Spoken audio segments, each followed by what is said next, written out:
Hello and welcome to B&E Now, a podcast about independent game development. I'm your host, Tobiah Marks, and with me today is Limitless Sky Squadron. My name is Joe Weidenbaugh. I am the technical director for LSS. My name is Ben Goldberg. I am the Art Wing Commander. And my name is Will Barnes. I'm head of design and marketing. All right, so why do you guys make games, first off? I always like to start off with a broad question like that. Why do I make games? Yeah. Because I play a lot of video games and I see everything that I want to do instead, so I make them so that I can do it my way. Yeah, there you go. That's a good answer. What about you, Ben?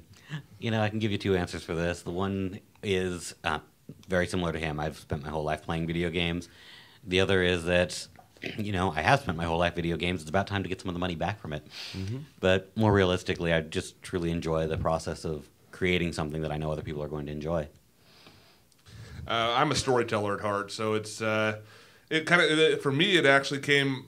It was an interesting way I fell into games. I actually was planning on being in film to begin with, and there's a lot of people in games that wanted to go in film. They're similar mediums in terms of entertainment and storytelling. Oh, absolutely, absolutely. I played a lot of role playing games growing up, so I knew all about those. I actually ended up, when I got out of school, I had my animation degree and ended up getting a job working for a game company. Oh yeah, which one do you want to say? It was a casino game company in Las Vegas. All right, fair enough. We did, but the thing about it was I'd never really thought about game design other than playing it, and then working through the process as a technical artist, a programmer, was able to learn a ton about the process of design, and it really, and then I started teaching it and kind of got into it from there. Very cool. So, like, when did you guys first know that you wanted to start making games? Was it just like you went to school for that, that's what you wanted from the start, or did you kind of go into it later on? You said that's what you wanted. What about you two? Well, when I first started college, I was 16 years old, just fresh out of high school, and I went, let's see, I play a ton of video games. I really like video games. I like entertaining people, and I still think video games are the purest form of entertainment. Pretty early on, you're like, this is what I want to do. I think I'm going for it. And I went to the school. They said, hey, we've got this great program. Mm-hmm. It wasn't. But, yeah, so I went head first. It was great. I met a lot of cool people. And then these guys. So you all met in college? Yes. Yeah. We were students, Ben and I, and Joe was our teacher for our bachelor's program. Very cool. So when we all got out, we're like, let's do it. There's a little more than that. Yeah, like him, I knew pretty early that I was going to go into gaming. It started out with your typical, I want to be a fighter jet pilot in grade school, or I want to be a fireman. Then as I was going along, I started realizing I've done these things. Video games let me do these things. So it just became this natural evolution of I couldn't make up my mind on what to do. Games seemed to be everything, so I could do everything in gaming, and started working that way. That combined with building computers my whole life, so I've got the art side, the tech side, and the story side all tied together. As for how we actually met, or went from three guys that knew each other that liked games to a company, that was a GDC. Yeah? Which GDC? What year? It was 09. I think it was 2009. Nine. Yeah. Okay, so pretty far back, actually. Yeah, we got together, we teamed up, got a hotel room, all of us we were fresh out of college. He was just being opportunistic. We went there looking for work and kept getting told by every studio, sign up at the website. Man, that's funny because that's exactly how my company formed. Yes. I went to GDC Austin in 2008 with a friend, and that turned into he got so inspired he came up with a game idea, which turned into him convincing me to work with him to make it, which turned into my first company back in 2009, early 2009. For us, GDC was definitely a double-edged sword. It was, hey, we're going to go find jobs. We didn't find any jobs, but we got incredibly inspired just by the atmosphere, seeing all the tools and all the cool new stuff people are making, and we're like, we could do this. Yeah, it pumps you up so much. It was amazing. We got, how long days get at GDC. Oh, yeah. But we got off, and we stayed up until like 2, 3 o'clock in the morning just talking about game ideas, starting to mock stuff up. We went nuts. Yeah, GDC is just like the best dollar education value you're going to get anywhere. Like it's expensive. Like not everyone's can afford it. The Expo passes can't be elitist. Like everyone that needs GDC. Like everyone can afford GDC, but if you can afford it, it is worth the money. Yes. I mean, I would even recommend a lot of students like skip a semester of school to at least go to GDC once, especially like once. Yeah, if you can get near the loan end of together, their get school. one of the good passes and go for the Yeah, all workshops. access. All access is worth the money because you can go back and watch all the videos afterwards, and that's really, really key. I missed to get more stuff. both of my graduations to go to GDCs both times. Nice. It was totally worth it. Yeah, no, that that is, you're not getting any complaints from here. That's Exactly. what you should be doing. So, what has LSS make since you guys you get inspired? It's 2009. You start working together. What did you guys start working on? Well, that's a long story. I mean, we started out right out, and this was actually before GDC. From when these guys graduated on to, we actually kind of started up a Friday night game dev group, just meeting at the school still at the time, and just working on various projects. Originally, we were going to be doing a Warcraft 3 mod at the time. Then Not about that one. then we went from there. Went to GDC. Actually, came up with a pretty deep plan for a game that we decided was way too complex initially. I mean, it was like this is something that still today is sitting out there as one of these days we're going to make it, but it's still too big for this point. For us, It's like at we'll this just point. make like World of Warcraft. Oh, It's that'd Final be awesome. Fantasy. It's about that scale, actually. About that boy. scale, yeah. Let's say yes. esports. It's esports scale, but it's like it's the same type of scale as like LOL or even bigger. So, It's pretty big. yeah, Yeah. We learned our lesson. we learned our lesson. We actually we started off with a basic tower defense game that was our first kind of experiment. We were doing playing around with mobile. We were still learning to program really at the time. I'd been working in Flash doing our R&D, but working in actual C-based languages was pretty new to us at the time. So I was we kind of got lost working in the AI, building, optimizing, memory management, all of those types of things, and decided and got to a certain point and realized, yeah, this is getting way too big. Again, way too big. So we kind of scaled back and took on another project, and then we discovered Unity. That was kind of the first thing we discovered. Unity at that point, first time working with an engine rather than just raw coding. So we went from working with that, started building off of this engine with Unity, and worked on that game. I forget exactly what happened with it, but it took too long. So, Yeah, in order, we had esports game that was just way too big and we didn't know better. Then the tower defense game that fell through on account of we just never quite got Objective-C cooperating with us. The third one was a platformer. So, like, what kind of time period are we talking about here? Is this like over the course those of three years? was 1 year. this Okay. is one. Yeah. This is 1 year so far. It was but- from one GDC to the next. With the next GDC, so 2010, we found Unity, and that immediately, we snapped into that and started on the platformer. It's like a theme in the show. I think like the last 10 episodes of the show have just been that Unity. It's I'll been tell huge you, for up us. until Epic and Crytek's most recent announcements, Unity was the best option flat out. Well, I Even mean, now, it's they- questionable. They made those announcements just to compete with Unity. Oh, They yeah. have a chance. I can still make a valid argument why I think I like Unity more than those. We probably can too. Yeah, there's definitely. I mean, Unity is not a bad system by any stretch at this point. It's just they've got major competition at this stage. Yeah, what we found on the Yeah, but platformer was do they though? Because like 5% rev share.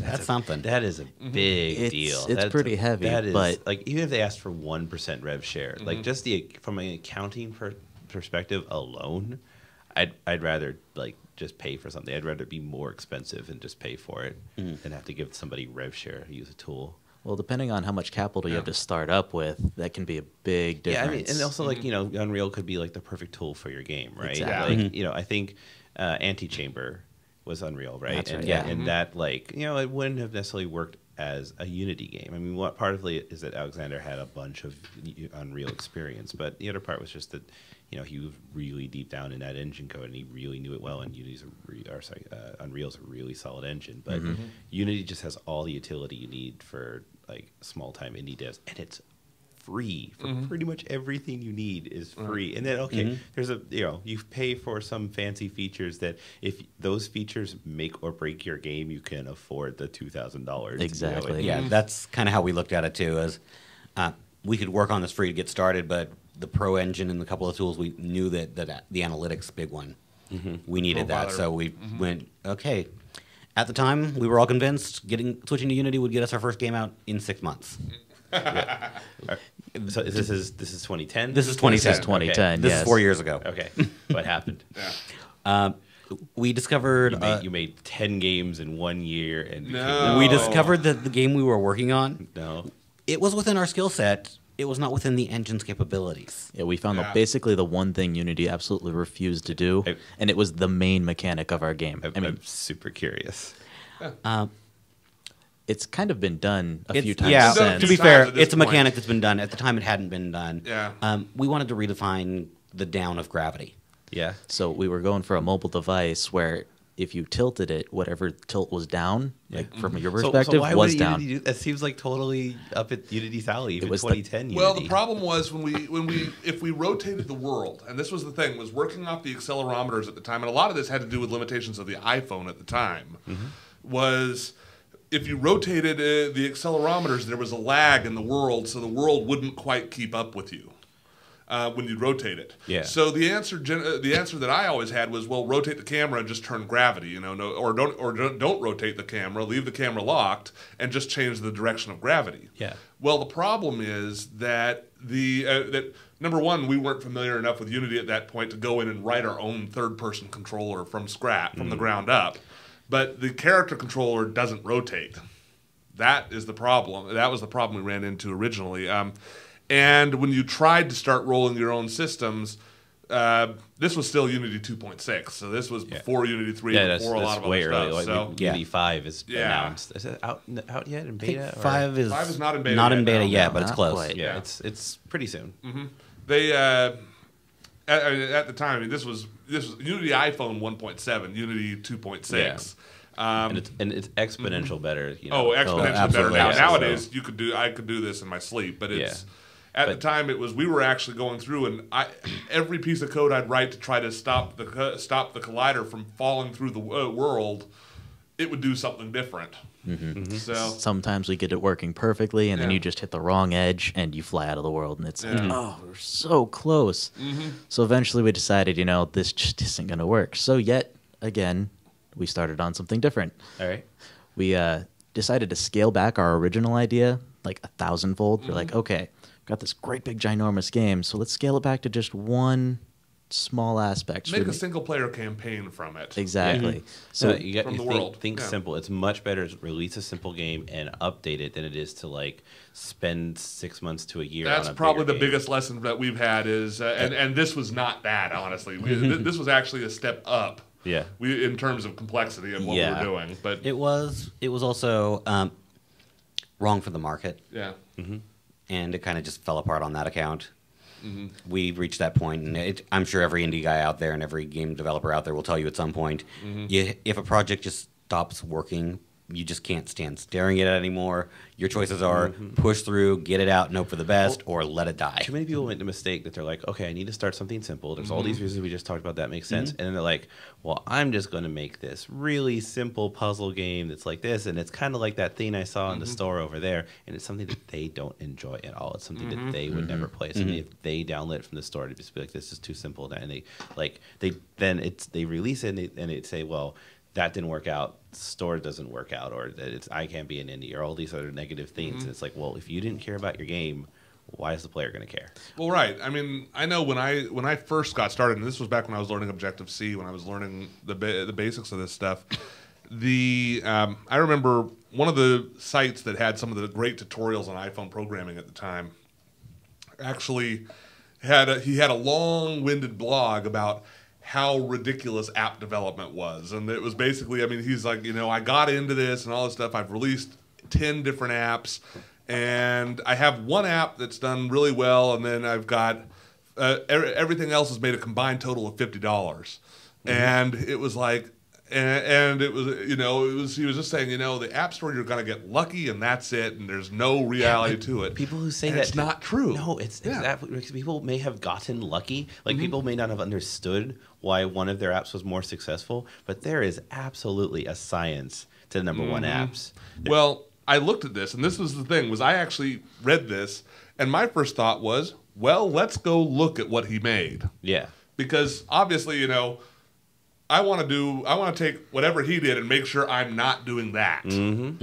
And I went and looked at it. I actually downloaded all of the apps, called it market research, bought them all, looked at them. And Tax write-off, by the way, one of the great things yes. about owning your own game company. Yep. Every game you purchase, tax write-off. Absolutely. Got to look, and I went and looked at them, and it's, okay, well, here's a cool mechanic, but all the art, it was pencil art. It looked like he literally just scanned in pencil drawings, and it was literally boxes and circles. Yeah, it's like there was no design to it. It's like people who complain about store approval processes. They're like, "Oh man, I can't, have a walled garden stored at some person's basement." It's like they're kind of super lax. Actually, they're pretty much just like if they're rejecting your app, it's probably better for you that your app doesn't make it to the store. Because those standards are pretty much your app has to do what it says it does and work and provide something of value to a user. If your app doesn't meet those requirements, absolutely, that's a problem for you. Absolutely. My big thing was, it's not about going out there and throwing mud at the wall. It's about, creating something and getting attached to it, showing and actually being able to show, have something that you can be proud of when you're ready to put it up. And I mean, that was kind of what our company was founded on. One of our founding tenets. We are never ever going to put out something that we wouldn't want to sit there and play for hours, because that's what happened to the last app we were talking about. Is it hit that point where we no longer believed in the product, and based on our own tenets, we couldn't let that out. Man, this is a journey that thousands of other people have gone through before. Absolutely. Right? So that after one was also kind of a lesson in business decisions, as far as having we brought in another developer and guy really talented guy. I should mention you are a 4-person company. I only got 3/4 here. Well, actually, no, this was a fifth. We had a fifth. We brought in a fifth. Interesting. Our fourth is our animator. He's solid. He just lives remotely and doesn't have transportation. So. Fair enough. It's a little bit. We offered. We tried to get him here. He just couldn't make it. Yeah. Okay. No, he's solid. No, this is our fifth actually and he's no longer with the company at this point. But long story short, he kind of got into this particular game, and we'd already been working on this game for 2 years at this point. And oh wow, that is it was too long. And he got into it. And he got into it and was like, no, I don't like this game. And literally just stopped working on it, didn't tell us. Yeah, unilaterally killed the game. And deleted the project on his hard drive without committing it to Subversion for all the work he'd been doing. It was like... Which probably explains why he's not with us anymore. Yeah, that's not appropriate. Yeah, so it was...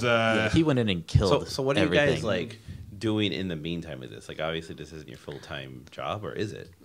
For me right now, it is. That's because I got downsized.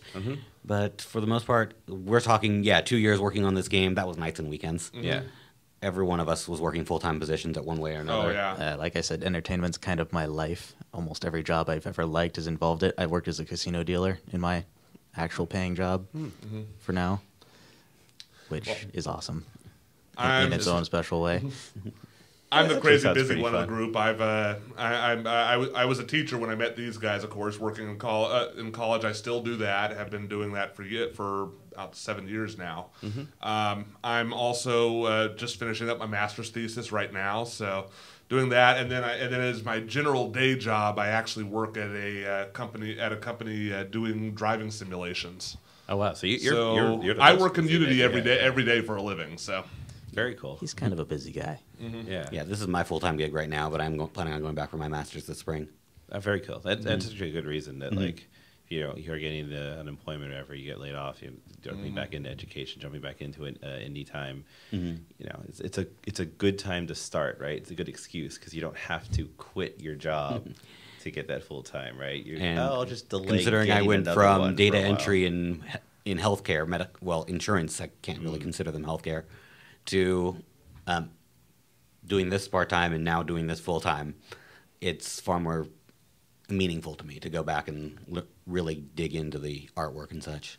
All right, so tell me about the new project. You guys have one right now. You've been working on it since September. Yeah, we've been working on this one since September. It's called Superhero Dodgeball League. Has kind of an interesting story on how we came up with it. This one was, I'm going to say interesting because we have, part of the way our company works is we have a backlog of ideas that we've worked on over the years. We have our parking lot idea. Yeah, you got your notebook full of ideas. Exactly. 48 items currently. Yeah. Nice. Yes, but who's counting? So we've got a ton of different ideas in this thing. And basically, they'd announced that we were going to be doing this arcade, the Sacramento arcade event. And they were talking about putting together an arcade cabinet for it, to which I was saying, well, you know, I've actually made, part of one of the things I did at my day job, I do hardware engineering as well for fun. And I basically created the hardware interface for our simulators. So I'll admit it, we've got a weird idea of fun sometimes. yeah. Yes. I'm kind of wacky. You know, it's funny because We do it can't too. even go over my head. It's like, that's a weird idea. But like, yeah, that sounds fun to me. Yeah. I'm a maker. I like to build things. I started out when I was originally in school. I started out as an aerospace engineer and kind of morphed from there to computer science and then finally over to animation. So, Physics just got in the way. actually, it was calculus. That would get in the way too. I did like calculus. I loved calculus until I got to calculus 2. Oh man. Calc 2 kind of killed me, and then So like Calc 1, 2, 3, they are what they are. But man, math didn't get really fun. So you start doing like software engineering math after that. Well, and that's just it. I love software engineering math. I love 3D math now that I've gotten into it. But Yeah. doing it in college, and that's again, I can go back on education for a long time, and I don't want to take up that time with the podcast. But back to our game. Yeah. What happened was we decided, we need to building this around the idea of we're going to have an arcade cabinet to put it in. This was about June of last year. Yeah, that we found out about it. And then, basically, we'd had a few other things. We had kind of a team builder event that we did of a 3-day game jam.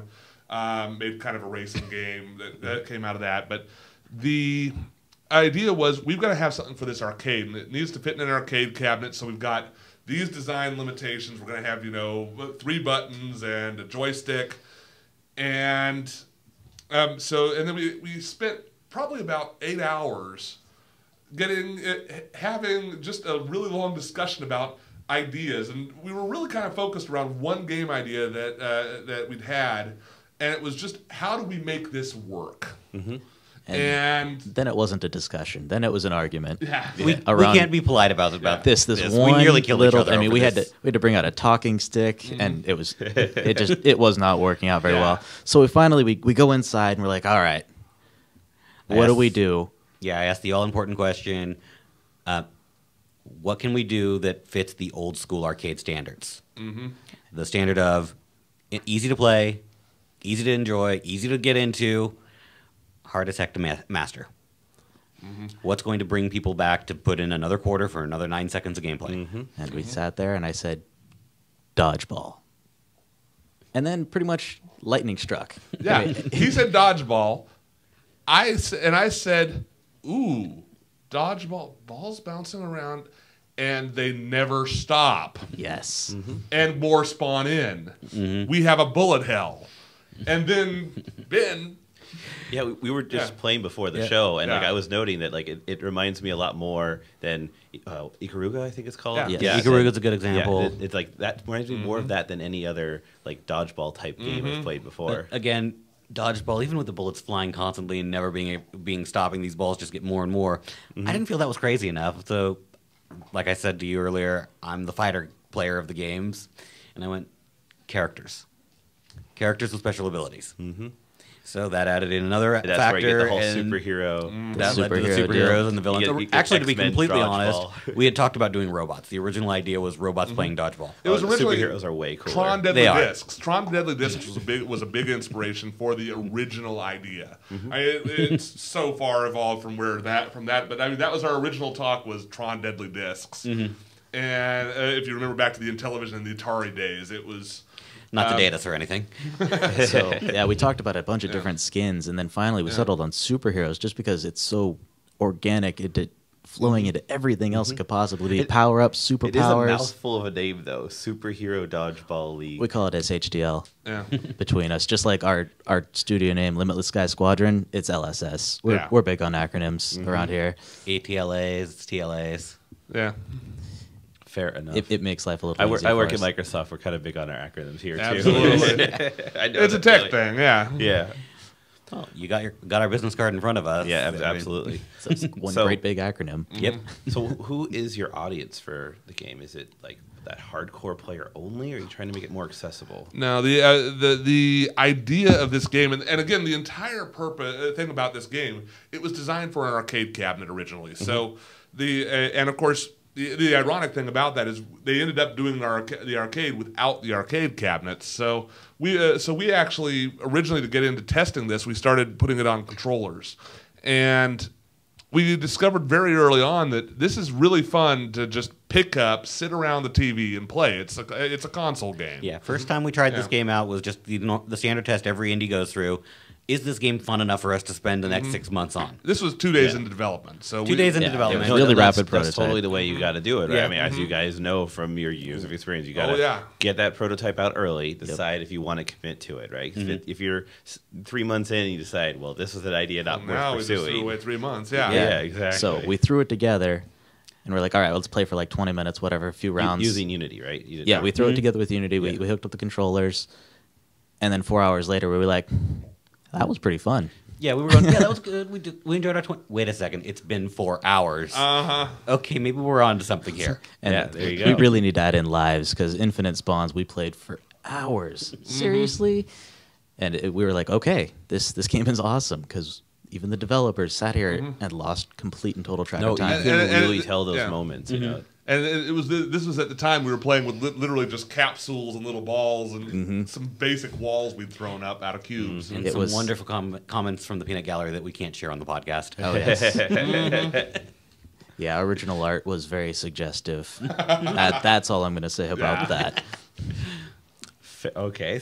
I'm like, Not my intentional mind's either. racing, but it It was not probably intentional at all. Okay. We'll, if you really want to know, we'll take it off the air. Yeah. All right. I shouldn't pursue that line of thought. Exactly. So you guys showed it off. This was like last week or something, right? Yeah, this was Last last Saturday. week. Yeah. Last Saturday, it was Took it to the- huge for us. Yeah, Sacramento So Indie how, Arcade. how much did the game change from that like 2-day prototype that you got stuck for 4 hours on and what you just showed off last Saturday? Basic gameplay, not at all. It was still throwing balls at other people.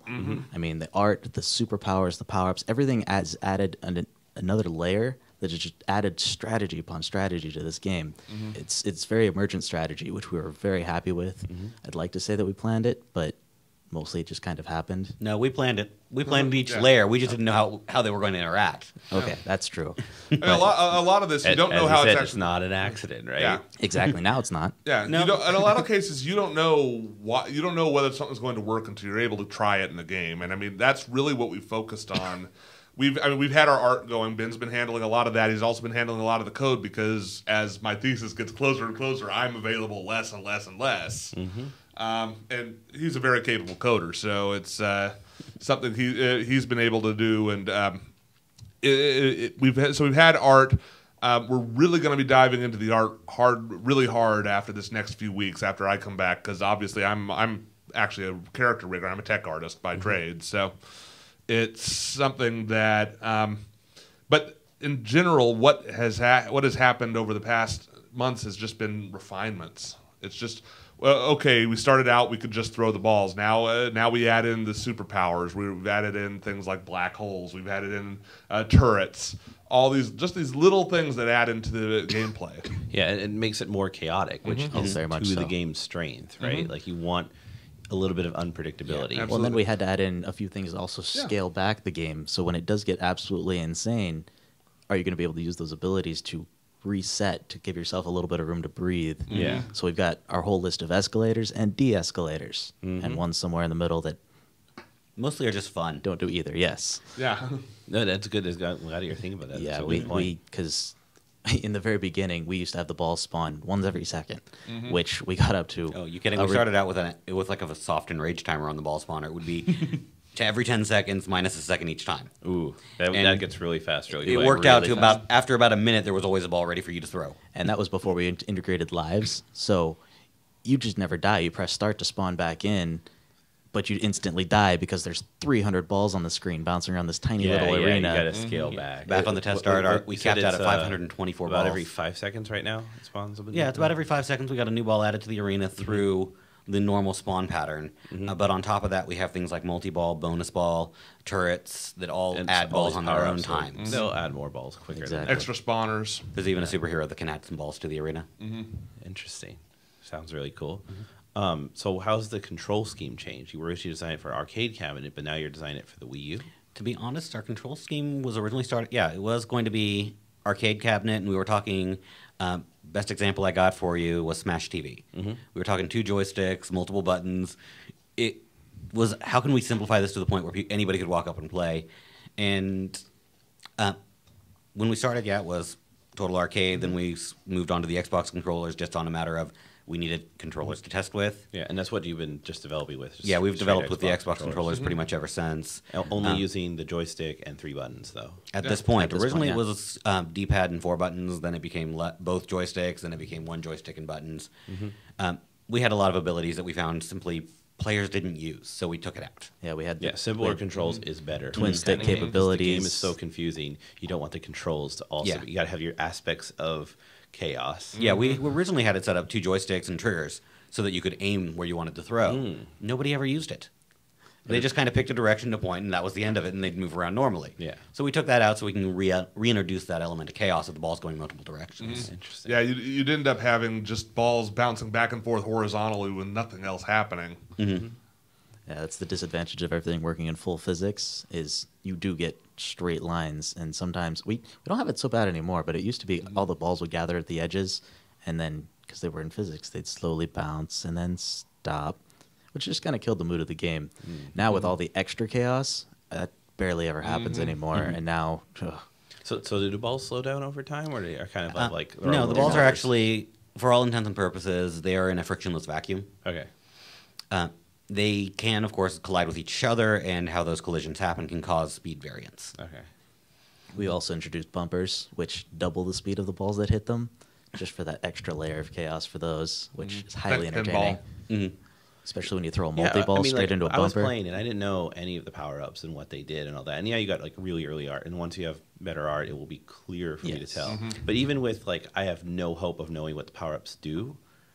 I could kind of implicitly like, all I know is I need to dodge, and doing them does stuff. And so I was kind of going through them, and it was pretty simple for me to pick up and play and enjoy the game for the chaos, even if I wasn't quite understanding what's going on. I had that Smash Brothers-esque quality. I'm not a big Smash Brothers player. I'm more of a Soul Calibur player because like it's too random for me. But there's a lot of players who really like that aspect of Smash Brothers where they can.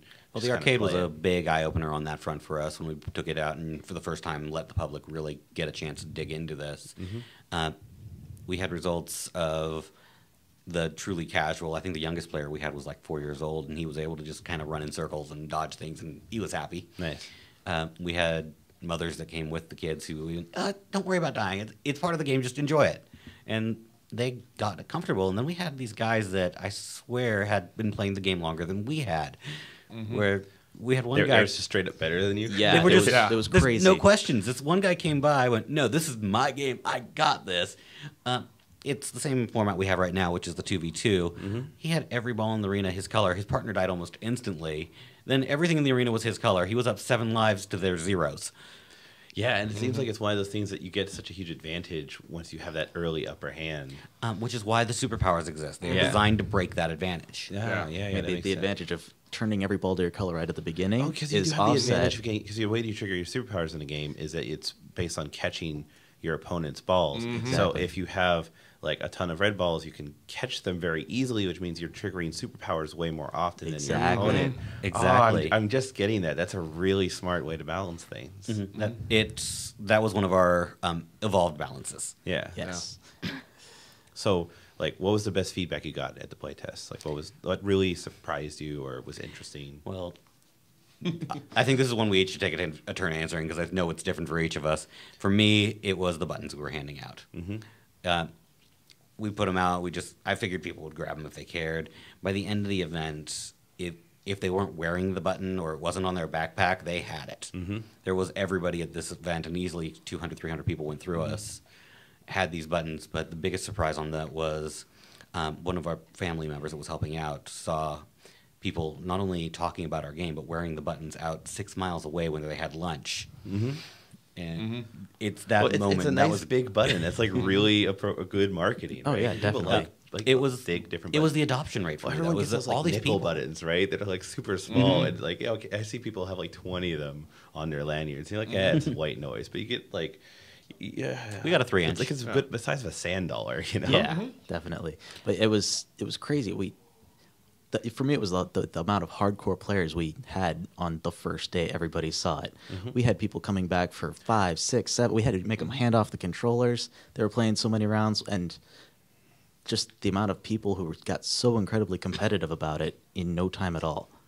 We were really happy to see that because we want this to be a competitive game, and we were worried, maybe it's not quite there. No, it's there already. We had a couple of guys actually come back from outside. They'd been arguing over why the one guy lost. He was trying to convince him that I'm the better player, but it was just bad luck. Yeah, they needed a they had to come rematch. back and settle it. Yes. What about you, Joe? What was your favorite moment? Oh man, just seeing the raw. I mean, it's one of those things.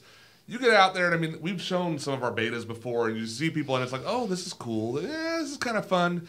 Seeing crowds. I mean, looking around the floor, and there's still people out there looking at the other games, but people are coming by looking at the other games.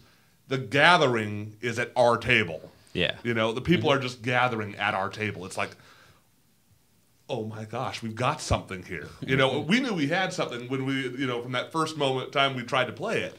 But actually seeing it's the that first people coming validation in, it's the outside. validation. Yeah. We've shown it to developers. We'd seen developers' reactions. That, they didn't want to stop playing it. But then when we actually showed it to the public, and the public keeps coming back and stays at our booth the entire time, to the point where we had to kind of work around everyone. Sorry, guys, we've got to pack up and go home. We were the last to pack up that day because we simply couldn't get people to stop. When we blocked traffic for the rest of the event, it was That's really really hey, cool. sorry guys, but yes. All right. On that like super positive note, now I'm gonna like throw a wrench into it. What was the worst part about showing off? Like, yeah, the game's a bit early. The artwork isn't fully there yet. You don't have all the animations in and all that. Where people complain about that. Was there some other like aspect of the gameplay, like, oh man, this power up is just broken, or any problems you ran into? Okay, our biggest problem actually was completely ungame related. We were running in a room with a lot of power going on, and we were at the end of the line, so our TV kept dying. Oh, And it would just completely brown out or shut off for a few seconds while In the middle of a game. in the middle of everything. It'd be one thing to feel like the circuit blew, but the brownouts. No, it was Those are like bad for your hardware in a big way. everything Yeah. was just kind of freaking out a little bit, but the nice thing about that was the reactions we got when the TV died, because everybody would go, oh. And then as far as the actual game's concerned, it's mostly, fortunately, stuff that's going to happen. It's animations, it's sound, it's this needs to look like this, or this needs to happen when you do this. And it's like, yeah, we've already talked about that's definitely something we're doing. It just needs to happen. I hate to say it, but the best or the worst of the comments I got was when they would ask us, "What are you releasing for?" and they wouldn't have the console. Oh yeah.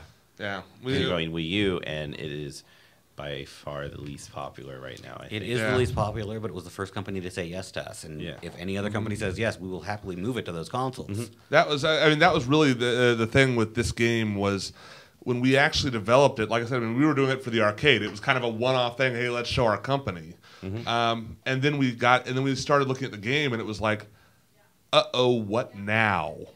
It was like we've got a game that is awesome, but we don't have any way to show it to people, and we don't have any way to sell it. We can't, this isn't a mobile game. This isn't. We can't people just- don't sit around their PCs with 4 other people Yeah, and this play is very a much game. couch multiplayer. Yeah, it's very can't- much couch multiplayer. Can't pass around an arcade You know, cabinet I very looked well. into You're in your Yeah. ID and Xbox program, but you don't know when you're going to get access. Don't to know the when you're kids going to yet. hear about it. Yeah, But exactly. you're I in mean, Unity, which is really nice. It's like you aren't necessarily heavily investing into one platform because Unity definitely going to support at least, Absolutely. Xbox and Wii. Absolutely, and I mean, yeah, Nintendo has been great. I mean, they've been really pushing for the indie developers to come in. But I mean, the reality is, the Wii U does have the lowest adoption of the current gen consoles. It's kind of unfortunate that it does, but to be fair, there's not that many titles for it. But at the same time, that kind of puts us towards the top of the heap because we're not lost in the mix somewhere. Yeah, no, too. actually, there is an advantage to being on a smaller app store because you can stand out a lot easier. Absolutely. And I mean, the reality is, it's actually kind of nice to be at the front. We're relatively at the front of the curve of indie developers on the new consoles. So we're actually kind of getting in on the new wave of that. There's a lot more interest in getting indies on there, but they're still really new, and the kits haven't really been distributed yet, and the technology's not there yet. Right. I think Xbox announced that it'll be the most open out of all of them, but it's easy to say that. It's easy to say that, but I mean, it's big that it's announced that it will happen. It's just the dev kits are not ready yet, or the it to SDK happen, is yeah. not ready yet, right? I've got my Xbox One ready to go. Just waiting on you guys. yeah, I know. I mean, we're developed on Xbox controllers. The control scheme's ready for that system. Yeah. Wii U, the control scheme's not quite ready yet. We're working on that. So what about release date? Are we talking 6 months? Are we talking another year? Oh, no. We're talking July. Okay, that's really Yeah. quick. Well, that's when we're going to be at least submitting it. Yeah. How long it takes to get through the submission process, Yeah.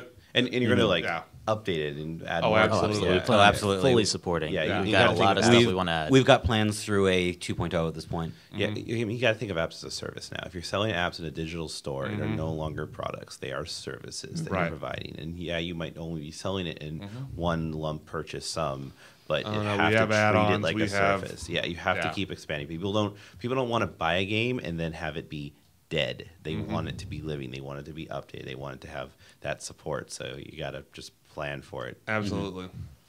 I will say the one nice thing. I mean, this is the thing about console gamers.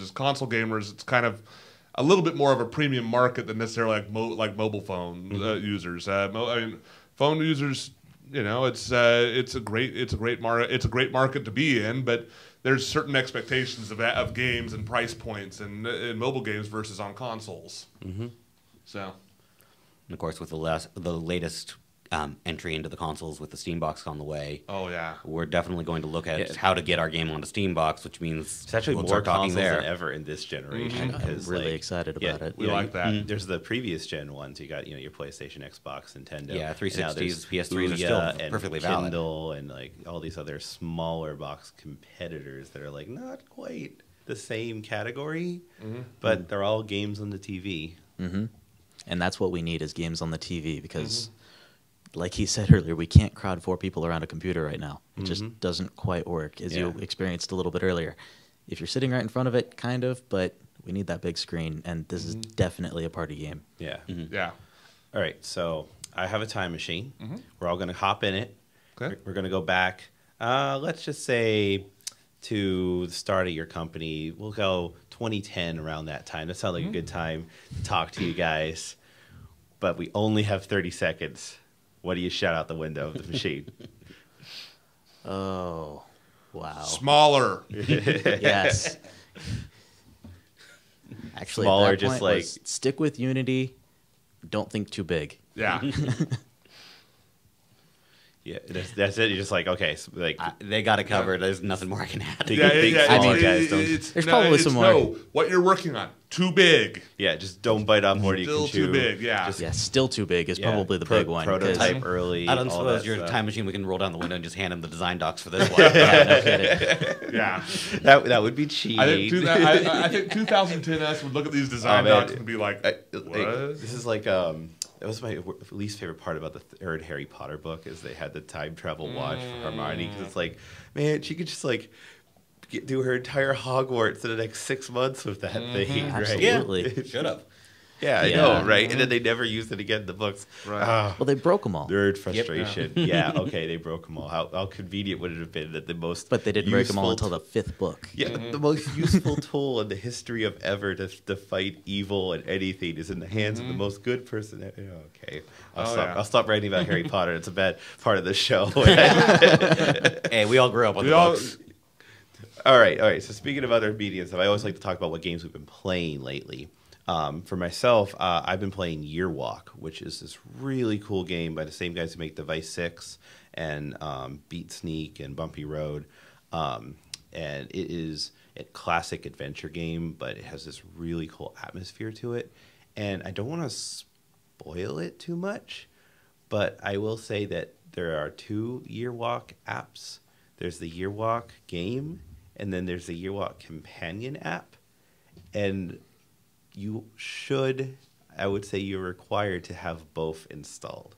So I won't spoil how the game goes, but it does some very interesting things. Like, I don't know if you've played Device 6, but it is a weird game. It really breaks the conventions of how games normally work. So that's kind of what, I don't know, their MO now as a game studio. What about you guys? What have you been playing lately? Right now, I've actually been playing WildStar on every pre-order beta weekend that they'll let me into, which I'm pretty happy about. Yeah. Blizzard's been dominating lately. I've been, Diablo 3 Reaper of Souls has been big. Hearthstone. Yeah, it came out not too long ago. I haven't tried it yet. Yeah, it's excellent. I was like debating if I should. It's totally worth it. I mean, everybody's going, oh, that game got boring, and then they released this new patch. Totally awesome again. Yeah, Well to be worth honest it. with you, I never even finished Diablo 3. Like, I played it, and I played it for hours, but I didn't get to the end. Yeah, and You're not alone. Now it's well worth finishing. Yeah. But yeah, that's been the big one. Infamous just came out too. Second Son. Been playing through that again for my second playthrough. There's probably a couple dozen others. I slowly try to work through my ridiculous Steam library. Yeah. Of He's not getting Oh yeah, over No, he's not. I'm sure everyone like owns more Steam games. Actually, I've heard of like stats like 44% of Steam games. 37% Yeah. have never been touched, and I'm trying to fix that because Yeah. it shamed me. I saw that article and I was like, yeah, that's it's me. not quite true because I have more games in my Steam library that I put there because I can, but I've already played them. So it's not like I bought them and I never played them. It's just I haven't played them since they've been in my Steam library. Yes. But that's a weird technicality that's like impossible to measure. Yeah, I hide my wallet for holiday sales now. Yeah. It's just not good. What about you, Ben? What have you been playing? Honestly, most of my time playing has been play testing. Yeah. So there's been a lot of playing our own game, Superhero Dodgeball League. When that, I just can't stare at that anymore. I've actually been going back to the old point-and-click adventures. Yeah? Which ones? Specifically, the one I most recently repicked up was Loom. Oh, man, Loom is good. But I haven't played that one in a while. That's just it. What triggered this whole trend was, of course, Broken Age came out. I was one of the late adopters on that one, but got in. Slacker Backer. Yeah, It's a great title for it. Yes, it is. Yeah. I earned that title, and I'm proud of it. Got in on Broken Age, and then went, I got to go back. And I had this collection CD of the old, truly unique LucasArts stuff. So The Dig, Loom, Indiana Jones Temple of Doom, Maniac Mansion, and the one that really gets me. Day of the Tentacle. Day of the Tentacle is a great one, but no, it's actually one of the old Sierras. Did you say The Dig? You have The Dig, The yeah. Dig. Yeah. That's one of my favorite ones. That one was hardcore. I was Zack thinking that was McCracken and the Alien Invaders is the one that's. I think The got me Dig, the weird honestly, way. is probably the most pretty of the like classic point-and-click adventures. It's from an art point of view. From an art point of view and from a maturity point of view, That's it's a definitely one of the dark most game. mature. Yeah, The Dig? yeah, it is. It is the darkest. Yeah, a lot of those games are designed for like all ages. Yeah, and I so- remember when The Dig came out. I remember the marketing for The Dig when it came out. I remember that was intense. I got a demo for The Dig with I think it was Man, now you want me wanting to pull it out and play it. What if Rebel it's in my Assault Steam 2. It library? was Rebel Assault 2. I think came Yes. with It did. a demo for Oh wow, it. Rebel Assault That 2. was good That's times. dating it right there. Oh, yeah. Oh, I was. I played that's putting me back to Was back that to one high of my school. first CD-ROM games? It might have been one of my first CD-ROM. My first no, CD-ROM my game first was was, probably Mist. That would have made sense, I don't right? remember. Oh wow! Yeah, Okay, you're original. young, and my first CD-ROM games. Where in Time is Carmen Sandiego. Oh, nice. And I was in junior high at that point. I had those on floppies. I Yeah. didn't have them on Oh, CDs. I had those. I had those too, but it was a remake of it for CD-ROM. Yeah, they eventually made them. Yeah, and then the one I remember was it was a double disc. It had two games on it. It had Civilization, the Civilization CD at the time. Yeah. There was Civilization 1, then Civilization CD, and then a few years later Civilization 2 came out, and XF5700 Mantis.